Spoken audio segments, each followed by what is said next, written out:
This afternoon, I went into Lenscrafters to get my prescription updated. This afternoon, I went into Lenscrafters to get my glasses prescription updated. And when I walked in, there was a bunch of people in there. And the person at the front said, "Hey, it's really busy right now. It's going to be a while." And I said, "Okay, well, like a few minutes or an hour? Like, what are we working with here?" And he said, "There's a lot of people in front of you." And I said, "Okay, well, should I make an appointment to come back later?" And he said, "It's really busy. It might be 30, 45 minutes. And I said, "Okay, well, I'll just come back later, or maybe tomorrow." So I walked out the door and I thought, gosh, this is a really bad customer experience. I mean, come on. Like, I understand it's busy, but this is a place where, folks are coming in and out. You have a lot of choice, right? There's a lot of places you can get your glasses, including online without talking to a person. And it's like, it was pretty jarring, the whole experience. And I thought about how many other pretty rough customer service experiences we're facing right now. And, this is a role where people maybe aren't getting paid that much. And there's not really an incentive for being nice, maybe, or not. And it's a real struggle that business owners have right now. And Lenscrafter, okay, that's a big corporation, but I know it is happening to a lot of us listening, especially my listeners that work in hospitality or have any sort of customer-facing roles that you're wrestling with. How do I get my team members to care and to show up and to be positive and to be nice and to be welcoming, because they're the face of our brand? And that's what we're going to talk about today on the show is how do we, I wouldn't say get people to, because we know that we can't force people to care if they don't care, but what tools do we have at our disposal to inspire people to show up in a better way? So that's what we're talking about today on the show. Welcome to Leading Small Teams, a real talk podcast tackling the ins and outs of leading teams in the modern workplace. I'm Leah Garvin, your host, with a decade of experience driving team operations in companies like Google, Apple, and Microsoft, bringing you insider strategies to make you a more confident and effective leader. From delegating to feedback to avoiding micromanaging and more, this podcast gives you the tools to empower your team, scale yourself as a leader, and grow your business. Whether you're managing a team of 1 or 100, everyone is welcome to hang out with Real Talk Leading Small Teams. Well, when we think about it, what's going wrong here? So I already said it. We are probably paying people pretty close to minimum wage or like a lowish hourly rate. We don't have an incentive for being more positive or doing a better job. We're strapped for cash. We have a lot of roles. This person at the front desk, there's not a ton of kind of like complexity in their role. So we feel like, yeah, like somebody, it's fine. I can just kind of get whoever to do it. We don't really talk about a career path with that person because they're just at the front desk or answering the phones. Like, we don't really know yet. We can't make any promises, or, it's not, we don't think maybe that person's even interested in that. So we have someone that's showing up. They're doing the bare bones of the job. They're seeing clients or talking to people or filing tickets or whatever they're doing, but they aren't doing it in the way that we kind of need them to be doing it. So what do we do? And again, I observed this firsthand at Lenscrafters, but I've seen it the same in businesses big and small. And I know it is a lot of challenge that a lot of us are wrestling with. Is like, I don't really have a lot of levers at my disposal. I can't just, pay someone more because they were smiling that day, or, it's not a commission kind of environment. So what do I do? How can we have a better experience here? And there's actually quite a few tools that we have at our disposal. So I want to empower you that this is something that we can do something about. I don't think we need to say, oh, some people just aren't going to care and that's too bad and whatever, and start to sort of like resign ourselves to the fact that there's nothing you can do about it. I think when it comes to your team, there's always something you can do about it. And I would start here. But if it's a really rampant problem in your team, I would encourage you to reach out, because it's not a one size fits all. But these are a really, really good place to start. First and foremost, this comes into play the expectations around behavior, how you're showing up at the front, your attitude, your dress code, the time you get to work, the number of patients or clients or customers you see in a day. All of these things, actually, we start in the onboarding process, in the expectation setting, maybe even before, maybe in the interviewing process. We talk about, hey, let's say it was you're running an optical, like a Lenscrafters small business, right? Something like where people can get an eye exam and purchase glasses from. And you are competing against Lenscrafters or Four Eyes or one of these big names that, it's people do have a lot of choice and they may be able to get something for cheaper. What you have to differentiate yourself will be that customer service experience. Clients that are listening that work that own med spas. There is I live in Marin County. There's a lot of med spas out here. There's probably like 100 med spas in Marin County. If you're listening from Arizona or LA or Miami, New York, there's a lot of med spas. There's a lot of competition. So one of the ways you differentiate yourself from the beginning is how the folks at the front desk show up for people. Are they welcoming? Are they friendly? Do they make you feel like, oh, we know who you are. We're excited for you to come in, right? That whole thing that I just talked about, those are expectations you set with that employee of how to show up from the beginning. Because when people come and they start to just figure it out themselves and they get into these patterns or they get into these habits and we don't say anything until it's gotten really, really bad, now we've got a lot of things to have to fix. And we just talked about this last week of now we have the laundry list that we've got to be dealing with. Okay? Clients listeners that are coming from corporate. Maybe you're working in you have a sales team or customer service, or you're dealing with people that are, kind of trying to close deals, like whatever that looks like. The people that are on that receiving end, they are the literal front lines between you and your competition. It doesn't matter what kind of industry you're in. The way that people are showing up and interacting with your customers is extremely important. And listeners who don't have customer-facing roles, so like when I worked in big tech, I didn't have customer-facing roles. I was working internally.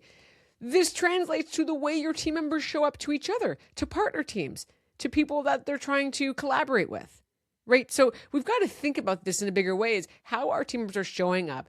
And if they demonstrate like a I don't care attitude, or I'm just going to do the bare minimum, that starts to degrade your whole team. And that starts at the beginning. With onboarding, with talking about, how we operate as a team, how we want to approach our clients and our customers. There's these expectations that we set right at the beginning. So that's the first set of work that we can do. And that is something that all of us have at our disposal. Setting expectations, building it into the onboarding process. Like I said, hopefully even earlier, building it into the interviewing and saying, hey, we're looking for someone who XYZ and can meet these different criteria. And a lot of that's behavioral, not just that can do the job from a skill set, that's willing to show up in the way that really represents our brand best, because people are buying into the brand experience more than there's just the product these days. Like, it doesn't matter if you have a better product. That's not enough anymore. People have so much choice. They need something to make them feel like they matter. Okay? Because right now I'm thinking like, gosh, I don't want to go back to Lenscrafters. I don't know. Right now I'm recording this. I was like, should I go after? I don't know if I'm going to be able to go back. Is it going to be busy? I don't know. If I call, is it going to be like, are they going to tell me? I don't like, this is the kind of negotiation you do not want your clients and your customers to be having about your service. So expectation setting, and I would say folding that into onboarding and setting those expectations from day one so that these patterns do not build up, that is the first tool we have at our disposal. But the next tool, and maybe the harder one, is the follow-up. And I know a lot of us listening are like, I don't have time to follow up on every little expectation I set. This is ridiculous. Who has that kind of time? And so you maybe don't follow up on any of it. Or maybe you wait a long time before you've dealt with it, because no, I cannot follow up on every single employee and every interaction with the clients and whatever. That's not what we're talking about. I'm talking about having follow-up baked into the way that you work. Not, again, like waiting later to catch someone in it or have like a mystery shopper come in and expose all this stuff. No, I'm saying following up regularly on the expectations you set on the whole. So if you have customer service, maybe you have surveys in place. And if you have people that are supposed to be closing sales, maybe they are reporting on the progress they're making. How many of this did you do? This is literally why I have the Snippets tool, because your team members should be proactively reporting on the things they're doing. It's not about you chasing them down and them only doing it because you've asked. Right? That's why we ask on a weekly basis, hey, what did you get done? What were the wins and accomplishments? Where are you getting stuck? Where do you need help? And what are your priorities for next week? That tool, Snippets, available at leahgarvin.com/snippets, free tool. This is what I'm talking about, because that feeling of like, oh, I can't chase it all down. I can't possibly chase every single little expectation down. That actually isn't helpful, even if you did have the time and were doing that. We want your team members to be following up proactively on their own. Like, hey, I know my customer service feedback that I've gotten. I look at it and I am accountable to. I've gotten 4.9 out of 5 every week for the last 6 weeks. What if your team members reported to you on the answers to those surveys? What if you flipped the script on that? What if they reported to you how many sales they closed in a week, or how much revenue they brought in, if they have visibility into that, or whatever it looks like? So we follow up, but we don't make it as you chasing every little thing. It's you put a mechanism in place. Maybe it's snippets. Maybe you already have a tracking system that's working where folks can see, okay, here's the thing I'm responsible for, and I'm going to be reporting on that.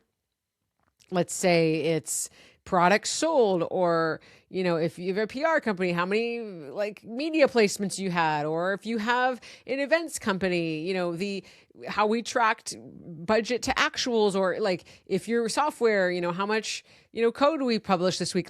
It doesn't matter what it is, but you want your team member to actually be owning, I did this and I know that, and I can report on that progress. That's the follow-up. And then when someone is missing it or isn't hitting the goals, that's when there's a feedback conversation. So you're not having it every second when something's happening or not. You're saying, okay, you give them a week, 2, they're reporting on it. Well, we're seeing a bit of a shift. We're not hitting these goals week over week. Now it's a conversation on what are you doing to meet that? Now, let's say you have a team member that shows up and they're like, I don't know, nothing I can say about it. I don't know what to do differently. Sorry. And that's the attitude. And I see that attitude all the time, by the way. So I get it. I feel you. I'm right there with you when you get that attitude. Yeah, no, it's just hard out there. She's sorry, can't really do anything about it. We don't just go, okay, well, I guess this person's not going to care. We say, okay, well, come back to me next week with a plan. And you've got to be ready to, maybe it is someone there's going to be some sort of shift that's made. Is there a, incentive that you may or may not be giving them right now based on that? I'm not saying this is I've decided to fire them. There's a lot of factors we weigh in before we fire someone, and firing someone often creates a lot of other challenges to work through, including having to rehire. It's very expensive. I'm talking about if you're planning to try to resolve this here. Saying, okay, well, we having some sort of incentive in place for doing the job well. Maybe that's being able to have more leadership over what they're doing. Maybe it's a little bit more flexibility. Maybe it's there's a half day thrown into the mix. Maybe it is a little bit of a raise. Maybe it's some flexibility to work from home. Maybe it's something, but thinking about when there's a follow-up of hey, if you don't do that thing over time, what is the fallout? There's something, right? Maybe they can't be running point on the next project. Maybe there's, and if you come to a place where you say I have no leverage, this person does not care, and they're doing a bad job. Okay, then it's a situation where you've got to look at, okay, when I typically open up a role, do I get a lot of candidates where I have some options? I have a little bit of a good supply here, or I'm in a situation where there's not a lot of interest right now and I'm a little bit stuck. You want to be always working to a place where you have a lot of interest because you're paying people well and you're able to, create an attractive position. But I get it. I like to support anybody that's got the situation they've got. If you have a situation where you're really worried that it's not going to be easy to find someone and I can't really do a lot here, then it's more to figure out around how do we get some more skin in the game for that person. Now, this doesn't mean everyone's going to care as much as you do as a business owner, but the follow-up piece still has to apply.